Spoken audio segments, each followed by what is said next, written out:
Assalamualaikum warahmatullahi wabarakatuh. Alhamdulillahil qail. A'udzu billahi minasyaitonir rajim. Wa minan nas may ya'budullaha ala harf. In asabahu khairun ma'anna bih. Wa in asabahu sayyi'atun inqalaba ala nafsih khasirat dunya wal akhirah wa dzalika khusranul mubin. Asyhadu an la ilaha illallah wa asyhadu anna Muhammadan abduhu wa rasuluhu la nabiyya ba'dah wa la rasula ba'dah. Ibu-ibu yang saya hormati semuanya saja yang hadir pada kesempatan kajian ini. Alhamdulillah wa syukurillah, kita bersyukur pada Allah, kita bersalawat kepada Nabi kita Muhammad sallallahu alaihi wasallam. Allah subhanahu wa ta'ala memberikan kesempatan kepada semua manusia dengan kesempatan yang sama. Kita diberi akal pikiran yang sama. Kita diberi waktu juga sama. Sama-sama 24 jam. Kemudian kita diberi makanan juga sama. Hanya kemudian perbedaannya hanya di diri kita sendiri. Namun sekali lagi Allah subhanahu wa ta'ala melihat kita dengan hasil yang berbeda. Kita diberi kewajiban yang sama. Sholatnya sama 5 kali. Kemudian pengetahuan kita juga sama, nyaris, karena kita selalu ikut kajian-kajian yang sama. Di sana ada salat duha, di sana ada salat tahajud, di sana ada salat-salat sunat yang lain. Sama hak yang Allah berikan dan Rasulnya untuk kita. Namun ujung-ujungnya nanti akan sangat berbeda satu orang dengan yang lain. Kita teringat dulu ketika kita sekolah, ya Bu. Nah, itu keadaan kita semacam itu di dunia. Ketika kita sekolah dulu, satu kelas misalnya katakanlah 35 anak, termasuk kita waktu itu. Jamnya sama, masuknya sama, kelasnya sama, gurunya sama, pelajarannya sama, mendengarkan keterangan di ruang yang sama, dan ketika ulangan hasilnya sama? Tidak. Ini persoalan tantangan kita. Sehingga mari bersama-sama kita sadari persoalan-persoalan yang semacam ini. Kalau boleh kita membandingkan, tapi nggak usah ngacung, bahan-bahan ada yang ngacung. Siapa dulu yang di kelas termasuk anak sing bodoh? Ya, saya mengatakan di sini nggak apa-apa, tidak apa-apa. Kita mendapatkan rezeki dengan peluang yang sama, tapi kita hasilnya kan beda-beda. Ada di antara kita yang kaya, ada yang miskin. Kenapa jadi berbeda-beda? Kita mempunyai waktu untuk mencari rezeki sama-sama 24 jam. Hasilnya berbeda. Maka saya mengatakan, ibu-ibu, nggak apa-apa. Dulu ketika sekolah bodoh ora apa-apa. Ketika kita mendapatkan rezeki kok hanya sekian, enggak apa-apa. Kenapa demikian dikatakan? Ini tadi itu hanya baru dikatakan oleh Allah dinamakan la'ibnya. Hanya permainan-permainannya itu. Ada orang yang tergila-gila ingin mendapatkan jabatan yang hebat. Dia masuk dalam permainan. Ada orang yang kecewa, orang yang masuk di permainan. Ada orang yang sangat bangga. Ada orang yang sombong. Ada orang yang begini dan begitu. Itulah situasi permainan yang ada. Ketika Allah mengatakan innamal hayatud dunya la'ib. Dunia ini permainan. Hidup ini permainan. Hanya permainan semata-mata itu. Kita hanya diputar-putarkan dengan situasi yang ada. Panjenengan belanja pagi-pagi. Semangatnya bukan main. Kemudian terus dengan telatennya belanja. Enggak pulang-pulang. Kenapa? Duitnya runtek kan gitu. Duitnya entek cepet pulang. Makanya orang yang belanjanya cepet pulang berarti duitnya memang. Saya sering tanya pada istri, Bu, cepet temen lah belanja. Harus entek duitnya gitu. Ini apa hanya permainan aja. Setelah itu kemudian masak sampai kemeringat itu. Kemudian setelah itu dinikmati bersama dengan keluarga. Setelah kemudian mereka kenyang. Dan setelah kenyang berada dalam perut. Nah, pertanyaannya, manfaatnya apa? Energi yang dah kita dapatkan. Beda-beda kan pemanfaatannya? Energi yang kita dapatkan, ada di antara mereka yang senang untuk berzikir. Ada energi yang dimiliki itu dijadikan untuk membaca Al-Quran. Ada yang untuk bengong. Ada yang untuk tidur. Hanya senangnya tidur. Hanya senangnya ngendong ke tempat tetangga, ngobrol, ngeledengi wong mrono mrene. Sampai capek, energi entek, nasi sepiring itu dihabiskan untuk melakukan perbuatan yang sangat berpahala. Saya dengan nasi sepiring itu, saya bisa salat duhur, bisa salat asar, kan gitu. Kemudian bisa salat maghrib. Di sela-sela itu saya salat sunat, saya membaca Al-Quran, banyak yang semacam itu.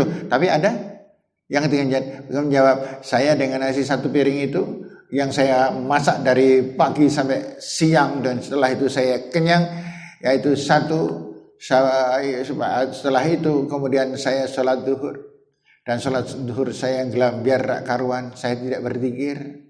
Setelah itu saya ngendong ke tempat tetangga, saya ngeledengi orang. Setelah itu saya moring-moring mendelik-mendelik pada anak saya yang melakukan kesalahan. Energi habis untuk marah, untuk ngeledengi, untuk melakukan hal-hal yang tidak dikehendaki oleh Allah. Itu setiap hari kita loh ibu-ibu, panjenengan yang mana? Nah, ini pertanyaan besar banget. Kita yang mana? Yang bermanfaat atau yang belum bermanfaat? Saya mengatakan belum. Karena orang yang paling banyak adalah orang itu berubah.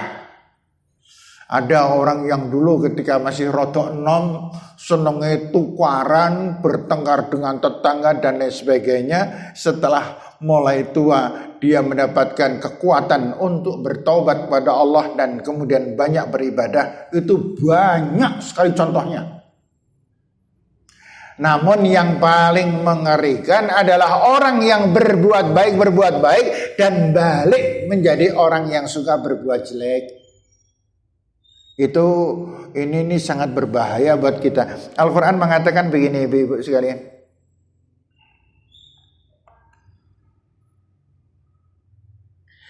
A'udzubillahi minasyaitonirrajim. Kita ambilkan dari surat Ali Imran ayat 105. Wala takunu kalladzina tafarraqu wa ikhtalafu min ba'di ma ja'ahumul bayyinat wa ulaika lahum 'adzabun 'adzim. Jangan suka berselisih. Orang yang hatinya suka berselisih itu, selisih itu ada di dalam batin kita, ada di luaran hati kita, zahir kita. Orang yang selalu mengesankan bahwa apa-apa yang ada itu tidak dia sepakati. Ketika ada orang mengatakan sesuatu yang benar, dia mengatakan loh ngora karo becucu. Yang dulu pernah kita pelajari, ada orang yang tersiksa sekali hidupnya, yaitu orang yang apabila melihat orang yang senang malah susah. Hati-hati loh ibu, ternyata setiap orang memiliki kok ibu. Setiap kita itu memiliki rasa cemburu, iri terhadap orang lain. Bahkan ada orang yang kejamnya bukan main, dikabari, ya nan wis mireng nek Pak Kai kan gerah, hati ini rasanya malah seneng. Syukur. Itu bisa terjadi. Ibu, tanpa kita sadari bisa jadi, ya semoga bukan kita, tapi ada orang yang sangat jahat. Siapa orang yang sangat jahat? Tidak tampak. Nek nampak malahan benar. Bisa diingatkan. Kalau tidak tampak, melihat orang lain susah malah seneng, melihat orang seneng malahan susah. Tidak. Ada orang meninggal dunia katanya COVID, syukur. Mana sok gaya, kalau orangnya gaya banget, guys, COVID katanya. Gitu. Dan seterusnya. Hati-hati, ini kejahatan. Di dalam Al-Quran dikatakan orang-orang yang menampakkan kejahatannya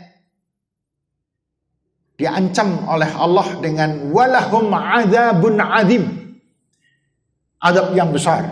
Tetapi orang yang berbuat keliru, salah tapi tidak ditampakkan di dalam batinnya, ditampilkan yang baik, namanya munafik. Dan Allah mengatakan walahum adzabun alim.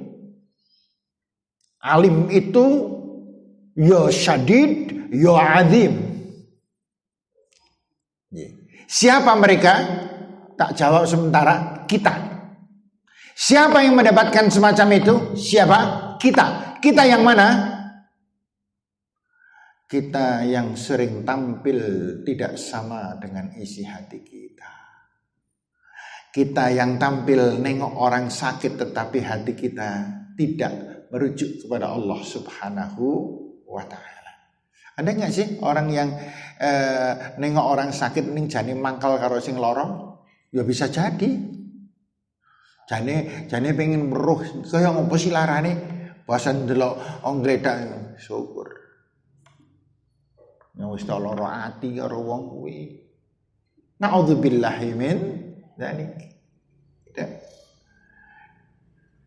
Dan kemudian orang-orang yang semacam ini adalah orang yang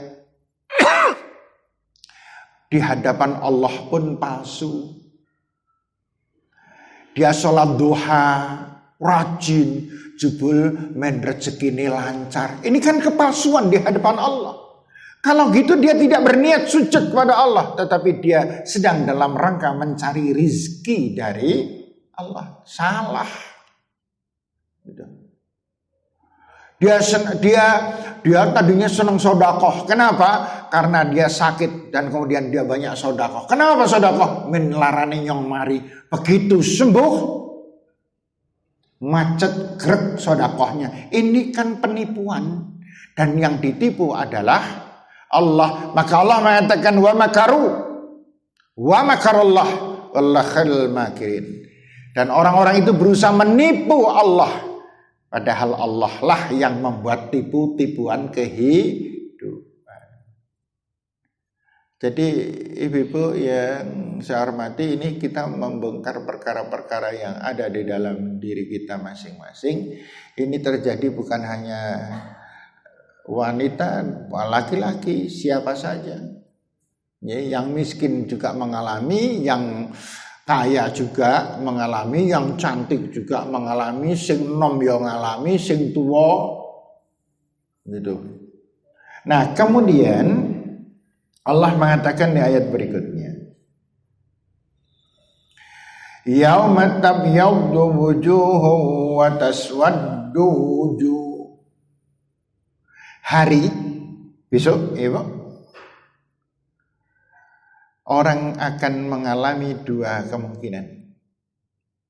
Ada di antara segolongan orang yang wajahnya itu putih, jernih, bercahaya.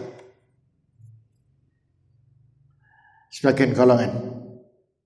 Kemudian yang kedua adalah wataswaddu wujuh, dan sebagian mereka adalah orang yang muram, gelap, hitam.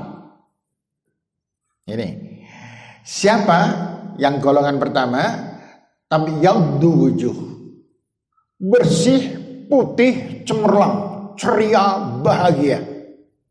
Sebagian ada yang muram, kelam, hitam.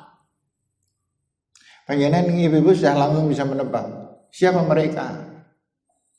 Mereka adalah orang-orang yang sudah tahu ya, yang hitam gelap itu siapa? Ya yang ketika di dunia melakukan perkara-perkara yang gelap, yang hitam, yang dolim, yang sesat, yang isinya tipu-tipuan, yang hanya tampilnya dohirnya tok, selalu dohir yang ditampilkan. Ayu ne mancen ho'o, wangi yakin nek bukai, ayu tur wangi. Tetapi dohir tidak ada artinya sama sekali kalau tidak diiringi dengan batin yang putih, bersih, jernih, suci. Suci itu lambang keikhlasan. Ya. Putih itu lambang amal saleh. Jernih itu lambang lisan yang penuh dengan zikir. Maka bersih adalah perbuatan-perbuatan yang menyenangkan orang lain. Beda dengan yang kedua, wataswaddu wujuhuhum. Nah, kemudian Allah menerangkan ini lebih tegasnya, yang tadi sudah saya singgung, khawatir saya lupa. Allah kemudian mengatakan, mana tadi? Fa ammal ladzina aswaddat wujuhuhum, adapun orang-orang yang kelam, yang muram, yang hitam keadaan fisiknya itu adalah mereka akafartum ba'da imanikum, adalah orang-orang yang pernah berbuat kebaikan tapi berubah menjadi kejelekan.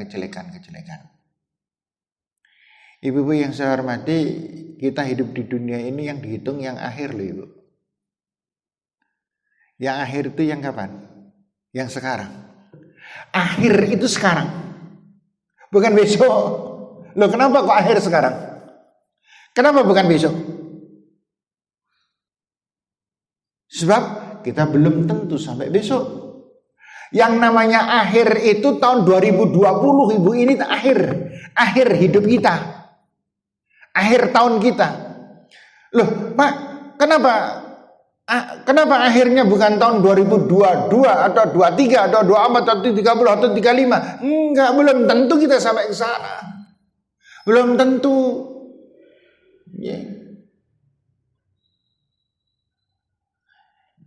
Almarhumah Mbak Mainatun itu usianya rata-rata dengan panjenengan. Usianya berapa Bu Farida? Ya, 58. Ya kelahiran bangsa kelahiran 62 lah, 63 kan? Iya. Kapan Bu Bariyatun mengatakan akhir tahunnya? Ya tahun 2020. Bulan apa? November, kan gitu. Maka Bu Mainatun sudah benar mengatakan sekarang akhirnya. Dan kita harus selalu mengatakan kapan kita akhirnya? Sekarang. Maka kapan kita berbuat baik? Sekarang. Kapan itu sekarang? Nah, itu yang dihitung oleh Allah. Yang kemarin, ini yang menjadi masalah. Banyak sekali orang-orang yang melakukan perbuatan-perbuatan dosa karena masa-masa kelamnya yang dulu. Contoh, dulu pernah menderita, dulu pernah disalai karo wong, wingenane seminggu yang lalu, sebulan yang lalu nyong wis tau dikhianati karo wong kae. Sekali lagi, jangan sampai perbuatan dosa orang lain kepada kita menjadikan kita malah menjadi berdosa. Kemudian ada seseorang apabila teringat peristiwa yang lalu, kemudian rasanya nak kalingan peristiwa itu rasanya mules wae kan. Rasanya kayaknya keterataban waktu nak kalingan peristiwa itu. Kenapa kita diperbudak dengan peristiwa yang lalu? Kita itu hidupnya sekarang, yang dinikmati adalah sekarang. Yang kita arah, yang kita harap adalah yang sekarang nek iso akan datang, kan gitu. Punya rencana-rencana akan datang yang bagus-bagus. Jangan kemudian kita rusak. Ini biasanya yang ngalami ibu-ibu. Kalau laki sendirian yang sekalian biar wis dinyak karo putih ini, ya Allah ora terima. Loh, itu sudah dulu padahal. Yang sekalian banget ya Allah. Yakin sayang wonge wis sedo. Nek isih urip yakin tak lokke tenan, tak welehke tenan. Loh, kenapa kita malahan menjadi tersiksa dengan peristiwa yang dulu? Dawuhnya Allah terhadap peristiwa yang lama adalah wal tangzur nafsum ma qaddamat lighad. Nafsu diri sendiri, bukan diri orang lain. Bukan mengingat-ingat kesalahan orang lain, tapi kesalahan diri. Ini penting deh, Bu. Kita banyak yang kesalahan sing deling-eling malah salah wong liya. Sementara diri sendiri malahan terperosok-perosok di dalam kesalahan itu. Akhirnya karo salat tarik napas dalam-dalam kelingan dong dinyek biyen lalu kan. Allahu Akbar. Bismillah. Salatnya kacau. Akhirnya kadang-kadang sedang makan, enak-enaknya sedang makan, teringat dengan peristiwa yang kemarin, yang dulu, yang seminggu yang lalu, dan lain sebagainya. Makan jadi tidak enak. Tidur tidak nyenyak. Dan akhirnya kemudian dia banyak keliru di dalam menyalah-nyalahkan. Hati-hati ibu-ibu. Jangan ditindih kebaikan-kebaikan kita dengan hal-hal yang tidak diperlukan. Dulu pernah kita pelajari. Seseorang itu kadang-kadang dipermainkan dengan angan-angannya sendiri. Durung kedadean wis mumet. Gitu kan nggih. Panjenengan melihat putra panjenengan yang masih SMP wis ngalamun ngemben kuwi bocah nek nikah nganggo sasana bakti apa nganggo apa ya? Ya Allah. Padahal nek sasana bakti bae nggo sewane tok wae saiki bae wis semono nek ngembenke bocah saiki SMP berarti kan bocah umur 14 tahun pamane nikah mengko umur selawe berarti berapa? 11 tahun loh 9 14 sampai 25 enggak 11? Oh 11 tahun meneh ya Allah nggo sasana baptisme ini ya mengko konsumsi jarene konsumsi iki saiki paling ora semene nek ngemben 11 tahun berarti semene salah nyong duit kok ngendi ya lho kok dipikir lho. Yang kadang-kadang pikiran itu berlarut-larut sampai di bawah sholat, sampai bawah zikiran, sampai bawah masak, sampai masaknya kelalen uyai atau kakean gulani kan gitu. Yang kemudian ketika sedang ngelamun semacam itu sedih banget nih, malahan suaminya kongkon opo, tidak malahan jadi pertengkaran dengan suami. Bisa terjadi. Ini hati kelemahan kita. Hati apa yang akan datang kadang-kadang menggalaukan kita. Dan yang paling mudah dan yang paling bahaya justru adalah apa yang sudah terjadi. Hati-hati, Bang. Jangan sampai apa yang sudah terjadi menjadikan kita sengsara. Hidup kita itu sekarang. Yang kemudian ada orang yang nek kelingan zaman biyen yo dong yang awal-awal nikah, ya Allah, yang susah kok nyesek kelingan, mat waktu itu kan yang belanja nang warung ketemu karo bukai lengenyek mat karo yang sengit mat. Nusa ada spray ini nyawruh wong lah lo. Astagfirullahaladzim. Itu sudah berlalu. Yang harus kita hadapi adalah sekarang. Sekarang kita berbuat yang terbaik. Maka Allah Subhanahu wa taala benar sekali Allah mengatakan, yaitu fa ammal ladzina swaddat wujuhuhum, adapun orang yang nanti kelam gelap gulita hidupnya adalah mereka yang hidupnya juga gelap gulita. Kenapa kok dia gelap gulita? Karena lampunya dipadamkan terus dengan masa kelamnya, masa jeleknya. Kemarin-kemarin itu selalu menjadi hantu dalam hidupnya. Jangan sampai ibu-ibu eman-eman ibu. Kita sekarang hidupnya sekarang.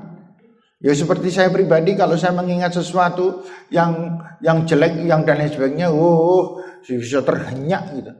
Ya Allahnya kalian Masya Allah, yang biar kayak ngono ya gitu. Ya saya hanya mengingatkan, tapi saya tidak menjadi menderita. Saya masih ingat dulu ketika saya masih di pesantren kelas 2 atau kelas 3 waktu itu. Ada famili saya, ketika saya berkunjung ke sana dan ibu saya. Kemudian saya ditanya, toh, lah ke sekolah nang di toh? Sekolah teng pondok le. Nang pondok pesantren. Nggih le. Lah nek nang pondok njur ngemben dhewe uripe prige. Ya wis ora iso dadi pegawai negeri, ora iso ngerti ya. Dah ya anu ya jane ora sanang pesantren mengko nasibe ora apik. Terus saya termakan betul itu. Tapi itu dulu. Nggih. Apakah itu menghantui saya? Enggak, sama sekali tidak. Nggih. Dan yang lain-lain itu kadang-kadang masalah-masalah ekonomi zaman dulu ketika kita melarat menjadikan kita melu nelongso, padahal kita kan sekarang udah enggak nelongso gitu loh. Kita ringa ketika mbiyen lah nyasik kalingan zaman semono. Ya Allah. Dong bojone nyong loro kaya ya Allah. Nyong kelele rekoso. Lho kok melu rekoso saiki? Tidak dong. Begitu. Nggih. Maka Allah Subhanahu wa taala mengatakan di sini, akafartum ba'da imanikum? Apakah kamu akan menjadi kufur padahal kamu sudah diberi iman sekarang?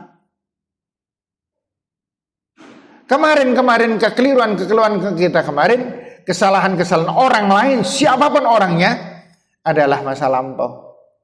Yang menjadi pengingat, yang menyebabkan kita beristighfar, yang menyebabkan kita bersyukur pada Allah Subhanahu wa ta'ala, bukan menyebabkan kita terpuruk dan kemudian akhirnya hancur salat kita, hancur zikir kita.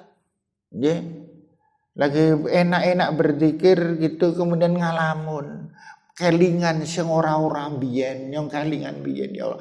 Agi subhanallah ya Allah, masyaallah. Jan mangkel mat karo Pak Kae mbiyen. Karuan lagi, hilang lagi gitu.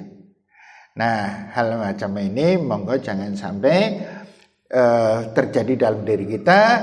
Fadzuqul adzab bima kuntum takfurun, maka rasakan azab. Siapa orang yang mendapatkan azab ini? Orang yang diberi nikmat malah mendatangkan kejelekan. Orang itu sudah diberi nikmat, tetapi orang diberi nikmat oleh Allah, tetapi orang itu mendatangkan kejelekan untuk diri sendiri, diracuni terus kenikmatan-kenikmatan itu. Gak pernah ada nikmatnya. Sehingga di dalam Al-Quran yang saya beberapa kali menyampaikan, innal insana khuliqa halu'a. Aslinya manusia itu tukang berkeluh kesah. Apa mengeluh, apa berkeluh kesah. Ya aja. Wong kenikmatan tidak tampak di depan mata, tapi yang tampak selalu adalah kejelekan terus. maka kejelekanlah yang kita makan. Orang yang semacam ini hidupnya gelap. Orang yang hidupnya di dunia gelap, di akhirat juga gelap. Jangan lupa loh. Orang yang hidupnya di dunia ini nelongso, menderita, sakit hati dan lain sebagainya, kelam itu, maka Allah Subhanahu wa taala juga memberikan iswaddat wujuhum, di akhirat kelak. Kemudian Allah mengatakan di ayat berikutnya, wa ammal ladzina yaddat wujuhuhum fa fi rahmatillah. Nah kan? Sedangkan orang yang berwajah putih, bersih, cemerlang, bercahaya nanti di akhirat adalah orang yang hidupnya menerima rahmah Allah. Kapan? Sekarang. Gitu. Kemudian orang itu menyingkirkan yang hitam-hitam kelam itu, singkirkan jauh-jauh. Saya sekarang sedang menikmati kenikmatan. Ya makanya sekarang inilah kenikmatan yang harus saya terima. Bukan kita menerima kesehatan kita, tapi pikiran kita melayang-layang kepada kejelekan dan keburukan yang berkali-kali menimpa diri kita. Kan ada ibu, memang iya kok. Ada orang yang hidupnya terlunta-lunta itu, iya ada. Namun jangan lupa bahwa ketika kita terlunta-lunta dan menghadapi dengan ketegaran, maka terlunta-lunta itu akan segera sirna. Tapi kalau kemudian kita menikmati kesengsaraan, maka kesengsaraan itu akan terus merajalela dalam hidup kita. Kalau orang bertanya, yang uripe kaya ngene temen ya Allah. Nyongke kapan arep urip seneng?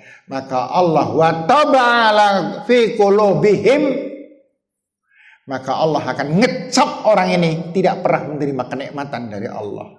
Padahal tidak ada orang yang tidak mendapatkan kenikmatan dari Allah. Banyak orang mendapatkan kenikmatan, tetapi yang diingat adalah kejelekan-kejelekannya.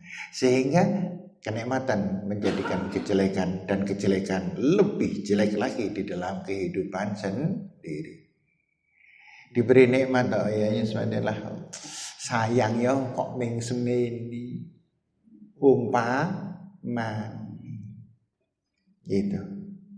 Ini yang menyebabkan terlandanya hidup kita ini dalam situasi yang selalu tidak menyenangkan. Karena itu ibu-ibu sekalian, saya dulu pernah maturnya, manusia dibagi 4 golongan, panjenengan masih ingat itu? Sa'idun fid dunya wa sa'idun fil akhirah. Orang yang bahagia dunia dan bahagia di akhirat. Sa'idun fid dunya wa syaqiyun fil akhirah. Dan orang yang bahagia di dunia tapi di akhirat menderita. Jadi dia bahagia itu bahagia yang palsu. Bagaimana bisa bahagia yang sholatnya orang khusyuk? Bagaimana dia bisa bahagia yang sedekah ora tahu? Tapi dia hidup bahagia dalam keadaan sholatnya orang genah-genah, dengan istri berdosa, dengan suami membantah, dengan tetangga bertengkar, tapi hidupnya bahagia. Ada nggak? Banyak. Bagaimana dia bisa hidup bahagia? Wong duit dan rezekinya entah berentah asalnya. Dia bahagia. Tuh lihat tuh, pejabat-pejabat yang korupsi itu bahagia di hidupnya. Lu kok bisa bahagia? Gitu. Ya. Dan banyak orang yang menipu orang lain berhasil bahagia. Orang korupsi, orang konangan bahagia. Nyolong orang konangan kok bahagia. Tapi ternyata maling itu nek orang konangan malahan bahagia. Oh ya, maling nyolong orang konangan bahagia nggak? Seneng nggak? Pernah merasakan? Astagfirullahaladzim. Ya. Ini yang dimaksudkan basa'idun fid dunya syaqiyun fil akhirah. Orang itu bahagia, bangga, seneng, hebat. Nyawang hartane nek ki badane nyong ora entek petung keturunan. Bangganya luar biasa. Gitu. Nah, kemudian yang ketiga, syaqiyun fid dunya wa sa'idun fil akhirah, yang sedang kita bantah ini kan. Banyak yang enggak setuju. Poin yang ketiga, ada orang yang menderita di dunia dan bahagia di akhirat? Tidak ada. Tidak ada. Kenapa? Karena orang yang beriman pada Allah sesungguhnya bertakwa, semua kesulitan-kesulitan itu diterima dengan tabah dan sabar. Bukan derita, tapi pengharapan pada Allah. Ya Allah, semoga semua ini ya Allah jadikan maghfirah. Ya Allah. Dia tegar, dia tabah, tidak menderita, menerima dengan dua kemungkinan, sabar atau syukur. Dan dia sekarang sedang diperintahkan untuk bersabar. Covid ini perintah wajib dari Allah, sabar. Tidak usah banyak kemudian kita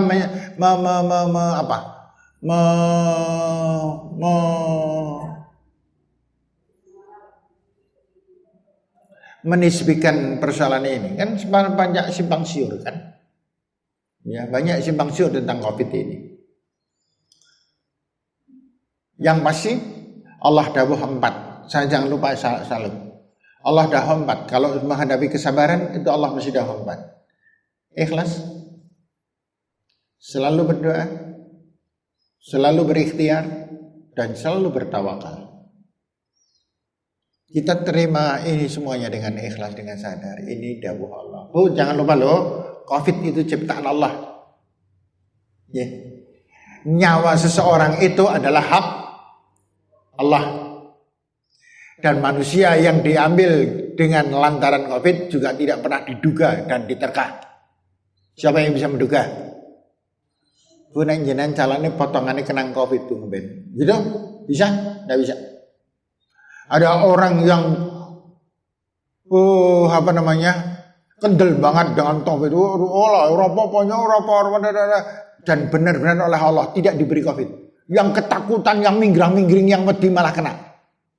Lalu terus akhirnya kita harus apa? Kita harus 4 aja. Ikhlas. Monggo Allah. Ikhlas, kita sabar. Kemudian kita berikhtiar. Ikhtiar. Setiap saat kita berikhtiar. Hindarkan dengan dekat-dekat banyak orang. Gitu. Kondangan ya kondangan, ambil posisi yang paling sepi. Kemarin saya kondangan ke tempat apa?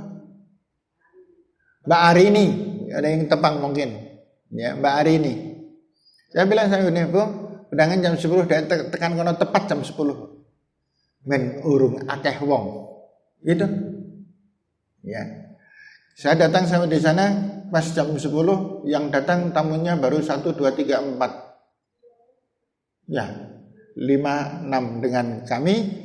Dan seketika kita sedang ngemil, kemudian muncul lagi 3 orang lagi, kemudian 2 orang lagi, kemudian setelah itu kita tidak dipersilahkan saya makan. Iya, lo kenapa kok gitu? Tiru ya.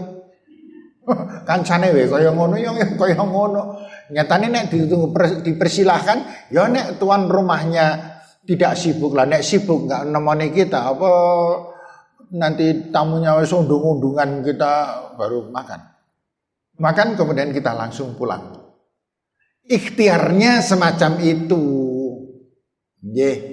Kemudian ada orang meninggal dunia. Kita cepat cari berita. Kenapa dia meninggal dunia? Beritanya bagaimana? Dan seterusnya itu. Tidak ada meninggal dunia takziah ngunyuk bae. Jangan.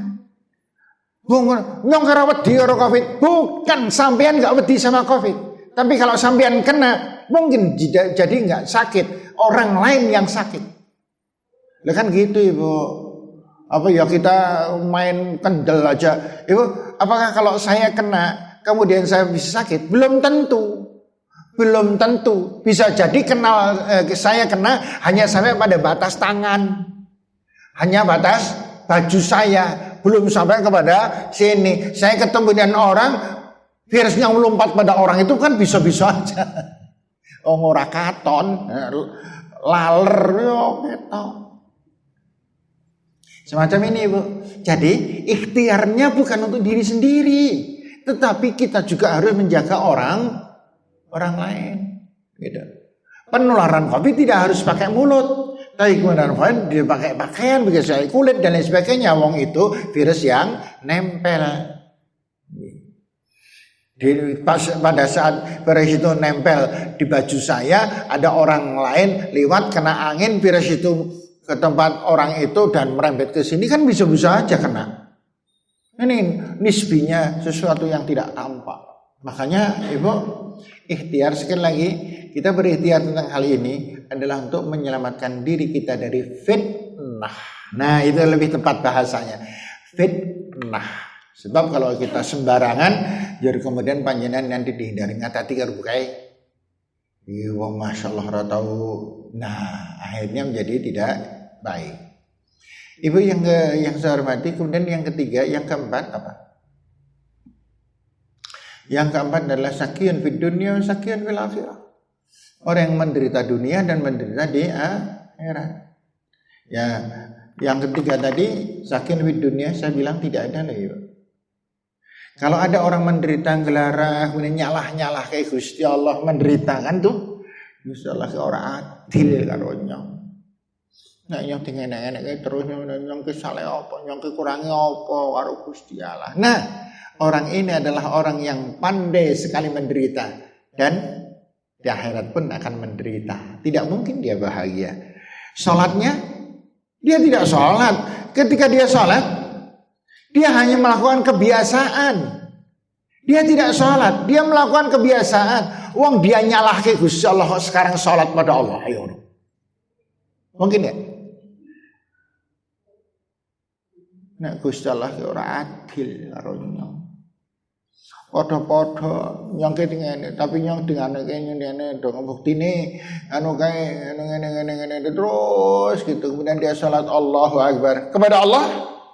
Nah, dia tidak kepada Allah, tetapi dia hanya melakukan rutinitas semata-mata. Nah, karena itu ibu-ibu, sekarang kita simpulkan. Saya hampir saya cukupkan ibu. Saya simpulkan bahwa yang kita hadapi sekarang ini adalah perkara yang harus kita waspadai. Saya menitik beratkan pada persoalan ibu, jangan disiksa dengan persoalan yang sudah terjadi. Jangan selalu mempermasalahkan masalah yang sudah terjadi. Kita sekarang itu diberi nikmat yang sekarang, tidak ada kaitannya dengan yang kejelekan masa lampau. Kalau Allah mengatakan inna ma'al usri yusra, sesungguhnya kesulitan, derita itu adalah untuk kita mendapatkan kemudahan yang akan datang. Jangan sampai ketika kemudahan itu datang justru kita masih menyangkut-nyangkutkan masalah kesulitan. Ya kapan kita akan mengalami kenikmatan hidup? Sehingga kuncinya ibu-ibu sekalian, kita harus menikmati hidup ini dengan penuh kebahagiaan. Caranya yang dinikmati yang sekarang, dan jangan diganggu dengan pikiran persoalan yang kemarin. Nanti panjenengan warna-warna itu penyakitnya pada muncul gara-gara bola-balik gelarah meneh, tarik napas meneh, doblong meneh, berbes mili meneh, padahal kejadian dah 5 tahun yang lalu, setahun yang lalu, 3 bulan yang lalu. Tidak, sekarang yang perlu dipikirkan justru adalah rencana kebaikan yang akan kita kerjakan. Itu sudah dapat pahala insyaallah. Kain gonyong untuk arisan ya. Nah, orang salah mengko tanggal 22 ya. rolikur yang arisan insyaallah yang pas entuk bismillah keng mengko sing 50.000 muga ora ana alangan arep tak sedekahake. Pikirlah yang gitu-gitu dulu Bu. Ben iki bocah-bocah meh Bali. So nek bocah-bocah Bali yang arep bareng-bareng karo bocah-bocah nang panti asuhan nyuwun doa anak-anak panti, doa bersama karo nyong tak nggawa nasi berkat untuk anak-anak panti. Tapi isih suwi ya. Kira-kira bulan Januari misalnya boleh, tetapi kalau panjenengan mundur lah nyong kekelingan mandinya tidak bahaya. Nyiwo bahaya, jangan, ndak usah diingat-ingat. Yang sudah lalu. Sekarang kita hadapi dan kita nikmati. Untuk apa? Panjenengan selalu bertanya kan, yang men salat khusyuk si prige ya, kan? Iya kan? Ini satu di antaranya. Yang kepingin kok uripe yang tenang, tentram prige ya carane. Caranya yaitu kita harus menang dari perasaan sendiri. Karena banyak orang yang mengatakan, tadi banyak mengatakan enggak, oh si Pak Aris bener ngomong ngono, tapi kan angel banget yo. Yo angel yo nglalekke perkara sing biar nyong loro banget tok atine lho. Gitu. Kenapa kita kalah? Jangan kalah. Itu nafsu. Harus kita menangi dan harus jadi pemenang dari pergulatan dan permusuhan ini. Demikian ibu-ibu yang saya hormati, semoga pelajaran sore hari ini bisa diambil manfaat oleh kita semuanya. Saya mohon maaf yang sebesar-besarnya apabila ada keliru dan salah. Billahi taufiq wal hidayah. Assalamualaikum warahmatullahi wabarakatuh.